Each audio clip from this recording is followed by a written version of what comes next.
Hi guys! Welcome back to our YouTube channel. So today's video, i-share namin sa inyo yung bagong appliances na kinuha namin para sa bahay. So as you can see, ayan nga, inaano pa lang siya. Tinatanggal pa lang yung cover niya. So ayan, ipapasok pa lang siya sa bahay. So pasensya na kayo guys about sa bahay namin. Medyo makalat kasi nga nag-aayos kami. So anyway, pasensya ulit.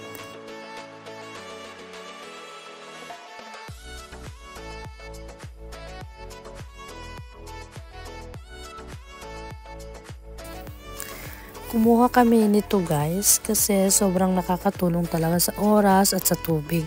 Ang dali lang gamitin, ilagay mo lang yung plato, baso, kubyerto sa loob, lagyan ng dishwasher na tablet, tapos isi-set mo siya. Meron siyang 5 hours, meron siyang 1 hour, tapos pwede mo din siyang i-press na weight.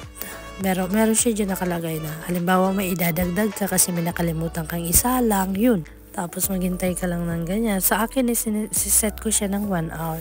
Sa ngayon, isa-try ko siya. Tapos, talagang maganda siya. At saka really convenient. So, ayan, ito try natin. Ayan yung tablet na na dishwasher. Ayan yung tablet. Ilalagay dito. Tapos, press lang yan. Tapos yan, good to go na siya. So, we just need to wait 1 hour. So, eto naman yung button ng start. Everything is there.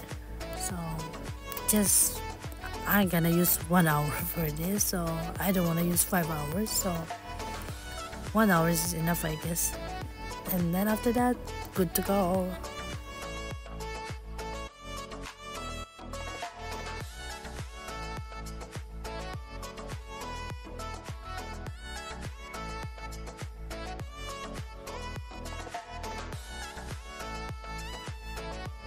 One hour later.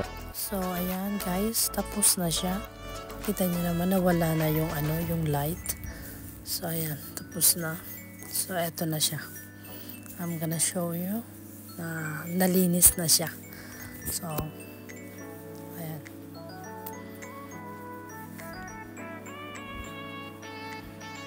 Nalinis na yung plato. Tsaka yung mga kutsara, kaldero, lahat. So, eto na din, dumating na din yung fridge namin. Yung luma kasi, hindi na siya gumagana ng maayos. Kaya napilitan na kaming kumuha ng bago.